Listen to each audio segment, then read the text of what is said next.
In a recent stream, Dan Saltman exposes the truth about Destiny's Twitch ban, confirming that Twitch employee hates Destiny so much that they made a note in his file so he never gets unbanned from Twitch. Here is a clip. This guy is, in Destiny's ticket, in his file, there's a thing in there that says, do not even touch Destiny's account or even think about unbanning him until you talk to me. That's who this guy is right here. This is the guy. The guy. And he's like, what's the problem with hiring someone that was previously stepped down in front of Parliament for hating Israel? I think they're totally based. This is the person in the file. Do not unban or touch this without first reaching out to me. Funny how this was pretty obvious, but good to know it's confirmed. What I'm most surprised about, if this is true, is that there is such a lack of process that one admin can ban a guy, and then some other admin can unban them without discussing it with the original banner. Well, honestly, not that surprised. Am I missing something? Or does it seem pretty understandable to have a "you must get approval from a higher up" before unbanning this account note in a high-profile banned account? So this is the clip that I was permabanned from Twitch. For LOL, I should have been talking about Jews. Instead, I guess. Your one-on-one voice trans debates lately have gone well. Don't cancel. It's just not worth it. That community is never worth engaging with. There's just no point in doing it. Like, the risk of me ending up getting permabanned and my life destroyed because of these inbred disgusting losers is it's just not worth it. It's just totally not worth it. Currently, Twitch is having a problem with advertisers pulling out from the platform, and Rod Slasher explains the reason behind it, and are doing this because they hate Hassan. After this clip, Destiny responds, and Devin Nash gives his take on Twitter X. Of all of why you're having to pull your ads is, the ADL did get involved, and the ADL did get involved because Dan has made 3,000 tweets and has been personally getting on the brands and the advertisers and sending screenshots and encouraging people to send screenshots. And my point is that all of this is being done because they don't like Hassan. It's not because they have a huge anti-Semitism issue with the platform. It's because they don't like Hassan, and that's fine. Just be honest with yourself. I don't think it was totally necessary to try to cause Adpocalypse on Twitch because they don't like Hassan and they thought the trust and safety team made bad decisions. I feel like that is insane to me, and that is the entire thing that's happening. To me, this entire thing that's happened in the last week is not a real, true concern and cause for Jewish people within the company, or for Jewish people on the platform, or for anti-Semitism. It's all a bunch of drama, more so than anything, and personal beefs, which is then directly now impacting the content. And so that your conclusion and just getting rid of all of this actually is pretty sound. People like Slasher have told me time and time again that everything that's happened to me is my fault for constantly pushing the line. You don't think Twitch hasn't earned this after platforming so many absolutely unbelievable statements for years with absolutely no pushback? 99% chance BTW that Rod had talked to Hassan in the past 48 hours and told him he would work hard to do some reputation rehab for him. According to Devin Nash, advertisers are leaving Twitch due to unmoderated politics extremist content.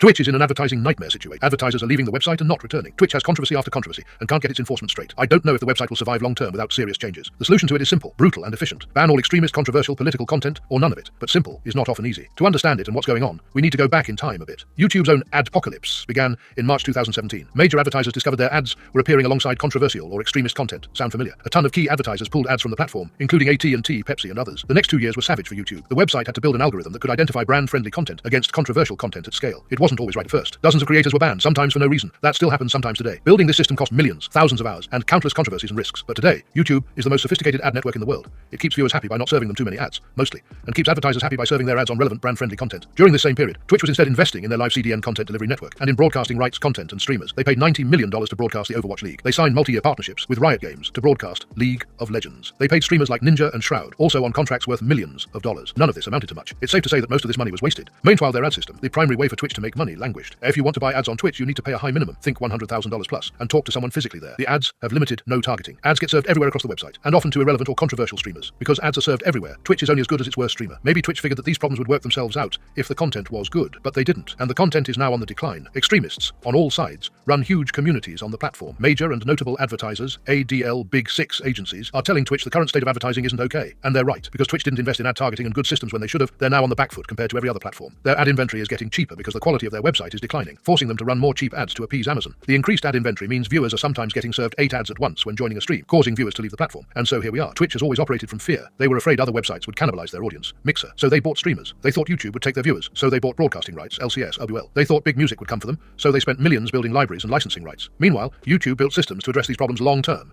And instead, was willing to fail for years knowing a better future was possible. Twitch is now in an unenviable situation. They've allowed high brand risk streamers to be a significant percentage of their audience. The team, responsible for enforcement, trust and safety, can't determine who should and shouldn't be on the platform. They can't do this because they're human and have inconsistent, or by some opinions malicious, policy coming from the top. They insert their opinions and pick favorites because that's what humans do. Twitch communities are outraged, justifiably, that certain streamers get chosen to stay on Twitch and others are permanently banned. Twitch is shoehorned into this position of picking favorites. It can never work. The website quality will continue to go down and advertisers will continue to leave. The choice ahead for at DJ Clancy 999 is clear to me. You must either ban all controversial and extremist content or none of it. And because a competitor already exists where all content is allowed and owns 10% of Twitch's audience, Kick, the choice is pretty clear. This means politics, all sides, hateful content and so on. Some people may argue this line is unclear. That was true in 2015 when we were figuring out advertising. But today it's very clear, and these categories are well understood. You can see each level of what's controversial or not on YouTube's pages, or when you upload a YouTube video. You can try forcing this content into categories and then demonetizing that content, but it's too far gone, and the Twitch Kingmaker system still throws that content to the top of discovery. You can't fool advertisers, but this is a stopgap that might at least help temporarily. The worst place to sit, though, is in the middle, and that's the problem here, the waffling. By being half in on every decision, Twitch has managed to anger everyone, advertisers, viewers, and streamers. I don't care if it's a supervillain level take, but Twitch was much better as a gaming-focused website. It could have been the live streaming platform for everything. But again, the systems weren't built, and that ship has sailed to YouTube and TikTok. By removing all controversial content and bringing it back to gaming, music, crafts, etc., you pull back in advertisers and your core audience. Your CPMs go back up, and you can serve less ads for more money. You appease Amazon and also completely end the debacle that is selective enforcement of policies. You heal. I don't know if Twitch is willing to make the tough decisions. Along with the above, you probably need to massively cut staff. 500 last year was a start, but it's still bloated. Then you need to rebuild the trust and safety team, apply policy evenly to every broadcaster, and start work on true ad filtering. But it starts with banning all extremist and political content. Twitch has proven it's incapable of handling the responsibility of moderating their website. The line has to be drawn here. When you make extreme mistakes, you have to enact extreme solutions. I used to love people having good vibes and sharing epic moments together in gaming. I used to love the community. Fixing this will require ruthless executive oversight, but without it, we'll continue to see the slow and sad decline of the platform so many people fell in love with in the past. Dan Saltman calls big streamers and Twitch employees to take action before Twitch goes bankrupt.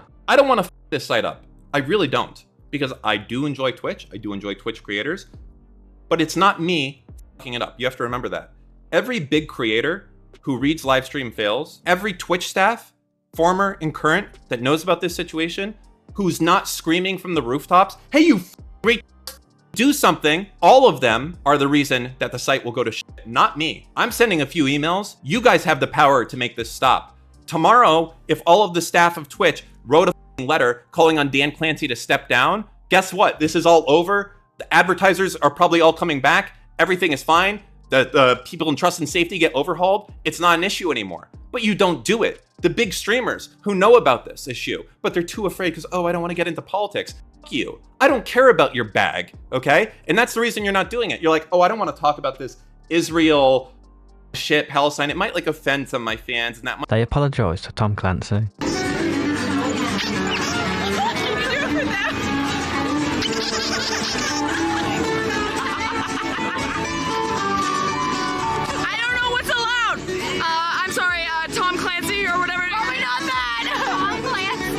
Quinn69 creates art while flying his drone. Oh yeah, nice. Nice helmet. Yeah, dude! Yeah! Yeah, boy, that's what I'm talking about. That's looking pretty to me. When you gotta tell us a I'm sorry, bro. That is a dick, bro. Right there.